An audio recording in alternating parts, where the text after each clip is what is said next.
Hello everyone, hello students. In this video we are going to discuss about some essential parts, or you can say applications related to the computer, or you can say your PC.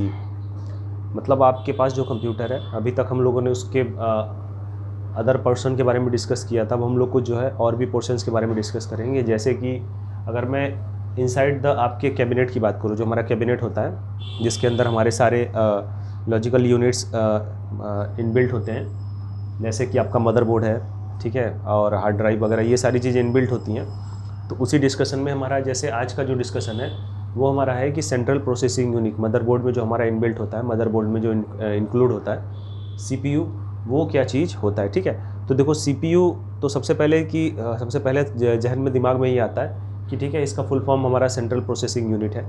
Central processing unit का मतलब क्या होता है कि कोई भी काम अगर प्रोसेस में हो रहा है तो ये इसी के थ्रू होगा।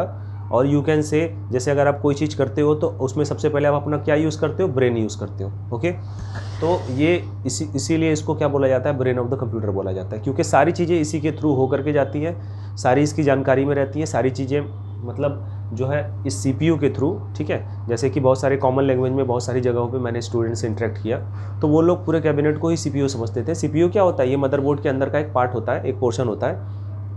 ठीक है, सेंट्रल प्रोसेसिंग यूनिट एक कई चीज़ों से मिलके बना होता है। ठीक है, जिसमें आपका प्रोसेसर भी होता है, ठीक है, और अदर फैक्टर्स भी होते हैं। ठीक है, तो ये सारी चीज़ें हमारे यहाँ पे आती हैं सीपीयू में। ठीक है, तो सीपीयू क्या करता है, ठीक है, ब्रेन ऑफ द कंप्यूटर इसको क्यों बोला जाता है कि सारी जो प्रोसेस होने के काम है, मतलब कोई भी एप्लीकेशन प्रोसेस हो रहा है, स्टार्ट हुआ, वो अपना वर्क कर रहा है, जिस काम के लिए बना हुआ है वो एप्लीकेशन, वो आपका, ठीक है, प्रोग्राम आपका जिस वर्क के लिए बना है, वो सारा वर्क जो करेगा, तो वो वर्क किसके गाइडलाइन में करेगा, सीपीयू के गाइडलाइन में करेगा। तो ये हमारा यहाँ पे सीपीयू का आपका जो है थोड़ा सा डिफरेंशिएशन हम लोगों ने डिस्कस किया। ठीक है, और भी कुछ चीज़ें इसके बारे में हम लोग डिस्कस करेंगे। तो डिस्कशन में हमारा ये है कि जैसे इसको ब्रेन ऑफ द कंप्यूटर तो बोला ही जाता है। अब इसके अंदर आपके जो है बेसिकली जैसे होता है, दो यूनिट होते हैं। जैसे हमारा ब्रेन होता है, ठीक है, दो पोर्शन में डिवाइड होता है, उसी तरह से ये भी आपका दो पोर्शन में डिवाइड होता है। ठीक है, ए एंड बी। हमारा फर्स्ट यहाँ पे है ये कंट्रोल यूनिट। कंट्रोल यूनिट क्या करता है कि आपका, जैसे कि कंट्रोल यूनिट से आप इस तरह से समझ सकते हो कि जैसे ये अरिथमेटिकल लॉजिकल यूनिट, नाम से क्लियर हो रहा है कि ठीक है, कि जो हमारे मैथमेटिकल टाइप के जो कैलकुलेशन है वो इसमें आते होंगे, नाम से क्लियर हो रहा है। कंट्रोल यूनिट में क्या होता है कि जैसे कंप्यूटर होता है कि वो बाइनरी लैंग्वेज को ज़्यादा अच्छे से रीड करता है, उसी को वो रीड करता ही है, बाइनरी लैंग्वेज। बाइनरी लैंग्वेज मतलब 0 और 1 की लैंग्वेज। जब आगे आप और स्टडी करोगे तो आप देखोगे कि कंप्यूटर जो है 0 और 1 की लैंग्वेज को समझता है, और जो भी उसको इनपुट मिलता है वो 0 और 1 के फॉर्म में ही मिलता है, और वो उसका ऑपरेशन भी उसी के फॉर्म में करके फिर आपका जो है उसका सोल्यूशन निकालता है, या जो भी जिस प्रोसेस के लिए बना है वो 0 और 1 के फॉर्म में ही वो अपना पूरे का पूरा लैंग्वेज समझेगा। जैसे आपके जो है डिफ एंड डीफ होते हैं, डंप होते हैं, तो वो क्या करते हैं, आप उनको बोलोगे तो आपको नहीं समझ में आएगा, लेकिन साइन लैंग्वेज जब यूज़ करोगे तो वो साइन लैंग्वेज में सारी बातें आसानी से समझ जाएंगे। ओके, और बहुत अच्छे से समझेंगे, because they know how to understand the sign language. Sign language उनको अच्छे से समझना आता है, तो दैट्स वाई। ठीक है, इसी तरह से हमारा ये कंट्रोल यूनिट क्या काम करता है, जैसे कि हमने नाम दिया है कंट्रोल यूनिट। ठीक है, ठीक है, it control the flow of binary, ठीक है, और you can say information in the computer, binary information, और यू कैन से बाइनरी और कोई भी टाइप का इंफॉर्मेशन उठा लो, वो हमारा कंट्रोल यूनिट में आता है। और हमारा दूसरा जो इसका पार्ट है, that is known as arithmetic logical unit, ALU। It is known as ALU। अब इसमें क्या होता है कि ये क्या परफॉर्म करता है, actual mathematical and logical computation. जो हमारा जो, जैसे कि मान लो सपोज करो for example 2 cross 4 is equal to 8, 2 into 4 is equal to 8, इस टाइप का कैलकुलेशन जो भी करना है ये कौन करेगा, ALU करेगा। सपोज करो कोई आप प्रोग्राम रन कर रहे हो, उस प्रोग्राम में कोई टास्क होने में टाइम कितना लगेगा, ठीक है, ये सारा काम करेगा अरिथमेटिकल लॉजिकल यूनिट। मतलब उसको वो कैलकुलेट करेगा कि ठीक है, एक वर्क है, वर्क में 4 पोर्शन है, एक पोर्शन करने में उसको जो है 10 मिनट्स लग रहे हैं, तो 4 पोर्शन करने में उसको 40 मिनट्स लगेंगे। तो वो बाकायदा आपको लिख करके बताएगा। ठीक है, अगर वो प्रोग्राम है, प्रोग्राम आपका OS जो है उस काम के लिए प्रोग्राम्ड है, तो वो लिख के बताएगा आपको अबाउट 40 मिनट्स। जैसे आप कभी कॉपी या पेस्ट करते हो, तो कॉपी या पेस्ट करने में आपकी जो फाइल होती है वो शुरुआत के कुछ सेकंड लेता है, पहले वो देखता है कि इतनी फाइल को वो कॉपी करने में कितना टाइम ले रहा है। सपोज करो उसके किसी 10% पोर्शन को उसने पेस्ट करने में एक पर्टिकुलर टाइम लिया, ठीक है। अब वो उस टाइम को कैलकुलेट करके आपको बताएगा कि आपकी पूरी की पूरी फाइल जो है वो कॉपी या पेस्ट होने में कितना टाइम लगेगा। ठीक है, ये टोटली बहुत सारे फैक्टर पे डिपेंड करता है कि आपका प्रोसेसर कितना है, आपका रैम कितना है। ठीक है, ये उस पर डिपेंड करता है। जैसे आपका प्रोसेसर बहुत अच्छा है, रैम भी अच्छा है, तो आपका जो हो पेस्टिंग और कॉपी वाले टाइम में या प्रोसेसिंग वाले टाइम में जो है वो थोड़ा सा डिक्रीमेंट होगा, वो टाइम घटेगा। लेकिन अगर आपका प्रोसेसर एवरेज है, रैम भी आपका बहुत अच्छा नहीं है, मतलब अच्छे का मतलब आपका जो है रैम की कैपेसिटी कम है, तो उसको कैलकुलेट वो जब भी करेगा तो उसमें उसका टाइम जो है हमेशा इंक्रीज़ ही करेगा।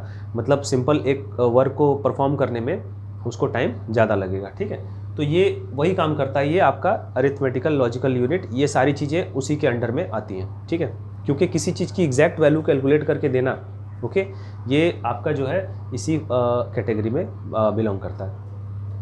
तो ये हमारा हो गया central processing unit. Central processing unit हमने इसको पढ़ा कि ठीक है, इसको ब्रेन ऑफ द कंप्यूटर बोलते हैं। ठीक है, ओके, और इसके अंदर 2 यूनिट्स होते हैं, control unit and ALU, arithmetical logical unit. अब हम लोग बात करेंगे रोम बायोस चिप की। रोम बायोस चिप के बारे में बात करेंगे। तो रोम सबको पहले से ही मालूम है, पहले से भी पढ़ते होंगे कि रोम का फुल फॉर्म हमारा रीड ओनली मेमोरी होता है। BIOS basic input output system, सबको अच्छे से मालूम है। चिप समझते ही हो, छोटा सा पोर्शन होता है जिसमें आपके क्या बोलते हैं कि सर्किट वगैरह होते हैं, that is known as chip. ठीक है, तो चिप वगैरह बोला जाता है कॉमन लैंग्वेज में। आने वाले समय में इसकी डिफिनेशन बदल भी सकती है, मतलब इसको किसी और नाम से जाना जा सकता है। ओके, तो मैं क्या कह रहा था कि हाँ, रोम बायोस। ठीक है, अब क्या होता है कि ये हमारा जो है मदरबोर्ड में एक फिक्स छोटा सा पार्ट होता है। इसका काम क्या है, ये जैसे कि आपका सिस्टम जब बूट करता है, बूट करने का मतलब जैसे जब चालू होता है, जब बंद होता है। ठीक है, बंद होना भी एक इसी प्रोसेस में आता है। तो ये क्या काम करता है, ये उसी चीज़ को ये क्या करता है, उसी काम के लिए बना हुआ है कि रोम बायोस चिप, मतलब read only memory BIOS chip जो है, आपका नाम ही है बेसिक इनपुट आउटपुट। ठीक है, इनपुट आउटपुट तो अपनी जगह पे हो गया। जब हम आपका सिस्टम बूटअप होता है, जब आपका स्टार्ट होता है, ठीक है, तो ये स्टार्ट होता है, तो ये सारे इंस्ट्रक्शन का काम, जैसे कि इसमें लिखा हुआ है, it contains BIOS instruction to boot up every time. जब भी आपका बूटअप होगा, ये आपकी इसी की निगरानी में होगा, रोम बायोस चिप के निगरानी में होगा। लेकिन ये तो आपका मतलब एक तरीके से कह सकते हैं कि जैसे टेक्नोलॉजी बढ़ रही है उसके अकॉर्डिंग ये आउटडेटेड है। अब क्या होता है कि अब हम लोग जो है सिंपली, तो जैसे कि मैंने बताया कि ये रोम बायोस चिप में बूट होने का प्रोसेस आपका जो है ये उसको रीड करता है। लेकिन अब जो है कि आपका जो है जो इंस्ट्रक्शन है मतलब सिस्टम के बूट होने का, वो सिंपली फ्लैश के थ्रू होता है। फ्लैश का मतलब आपको मैं समझा, तो फ्लैश का मतलब यहाँ पे ये हो गया कि जैसे आपका बायोस चिप होता है, रैम बायोस चिप, उसी तरह से आपकी फ्लैश मेमोरी चिप होती है। फ्लैश मेमोरी चिप में की एक खासियत ये होती है कि ये टाइम टू टाइम अपने आप को अपडेट करता रहता है। ये अपने आप को अपडेट नहीं कर सकता। ये जिस चीज़ के लिए एक बार बन गया उसी तरह से ये बन गया। जैसे एक CD होती है, DVD होती है, अगर रीराइटेबल नहीं है, ठीक है, तो आप उसके बाद उसमें जो डेटा एक बार आपने डाल दिया, आप उसको उसके ऊपर रीराइट नहीं कर सकते। लेकिन अगर आपका रीराइटेबल है तो आप उसको, जैसे पेन ड्राइव होता है, आप उसमें से डेटा हटा सकते हो, कर सकते हो, मतलब अपडेट कर सकते हो। अपडेट करने का मतलब जो भी कुछ चीज़ें कहो उसमें चीज़ें बढ़ा सकते हो, घटा सकते हो। ठीक है, तो उसी तरह से फ्लैश मेमोरी चिप क्या होता है कि ये अपने आप को अपडेट करता रहता है। जैसे कभी कभी क्या होता है कि आपको मान लो कि सपोज़ करो आपका दरवाज़ा है सिंपल, ठीक है, अगर आप नोटिस करोगे, अगर आपका दरवाज़ा वुडन है, लकड़ी का है, तो वो बारिश में, गर्मी में और ठंडी में अगर एकदम फिटेड है तो उसके खुलने और बंद होने का तरीका हमेशा सीज़न के अकॉर्डिंग चेंज होता है। जैसे बारिश आती है वो आपका दरवाज़ा हल्का सा, बहुत हल्का सा जाम होगा, बहुत हल्का सा जाम होगा।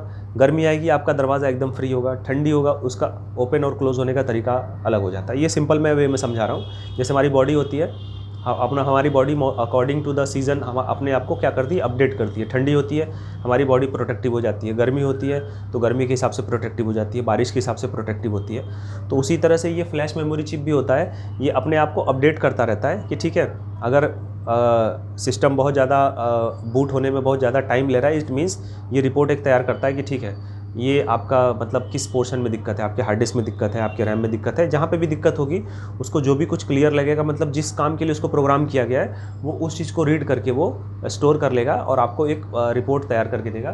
That is known as flash memory chip. और ये अपने आप को हमेशा अपडेट करता रहता है, जैसा कि मैंने बताया। अब नेक्स्ट हमारा ये आज का लास्ट का टॉपिक है रैम चिप। देखो रैम चिप क्या होता है कि रैम चिप एक सिंपल से ये समझ लो कि रैम ये भी एक तरह का हार्डवेयर होता है। जैसे आप ये एक तरह की टेम्परेरी मेमोरी होती है, टेम्परेरी मेमोरी, ठीक है। इसको मेमोरी ऑफ द कंप्यूटर भी बोला जाता है कि मतलब जैसे हमारी मेमोरी होती है, हमारा ब्रेन में मेमोरी हमारी होती है कि हम चीज़ों को याद रखते हैं। हमारी मेमोरी अगर अच्छी है तो हम चीज़ों को ज़्यादा देर तक याद रखते हैं, और अगर बहुत नॉर्मल है या एवरेज है तो हम चीज़ों को बहुत जल्दी भूल जाते हैं। तो उसी तरह से ये हमारा रैम भी होता है कि अगर हम कोई भी वर्क कर रहे हैं तो ये उसको याद रखता है, उसको ये याद रखता है, और जब तक सिस्टम चालू है तभी तक याद रखता है। जब सिस्टम बंद हुआ ये तुरंत खत्म हो जाता है, इसीलिए इसको टेम्परेरी मेमोरी भी बोला जाता है। रैम एक तरह का हार्डवेयर होता है, ये एकदम एक रेक्टेंगुलर फॉर्म में होता है। जैसे आप कॉम वगैरह देख लो, कंघी देख लो, या एक पेन देखो, ये पेन तो आपका सिलेंड्रिकल शेप में है, वो एकदम रेक्टेंगल शेप में होता है। आपका कुछ इस फॉर्म में होगा, मैं दिखा दे रहा हूँ, आपका कुछ इस फॉर्म में जाएगा, ठीक है, आपका इस फॉर्म में होता है, ठीक है।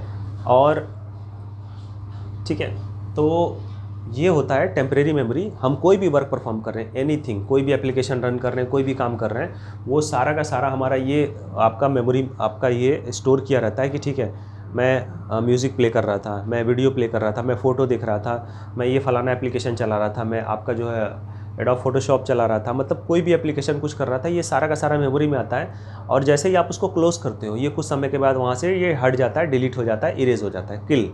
मतलब ये एक तरीके से उस प्रोसेस को ख़त्म होते ही इसकी मेमोरी से धीरे धीरे धीरे धीरे ये ख़त्म होने लगता है।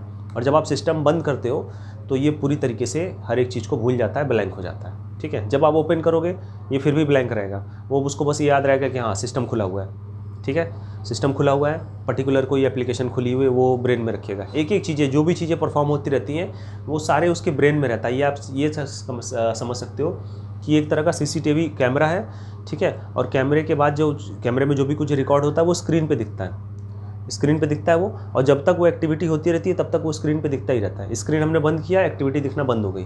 तो उसी तरह से हमारा ये भी होता है कि रैम में अगर कोई भी परफॉर्मेंस हो रहा है, सिस्टम पूरी तरीके से आइडियल में खुला हुआ है, वो याद रखेगा कि सिस्टम आइडियल खुला हुआ है। कुछ समय के बाद हमको इसको क्या करना है, शट डाउन कर देना, या कुछ समय के बाद हमको स्लीप मोड में इसको डाल देना, ये मेमोरी में अपने रखेगा।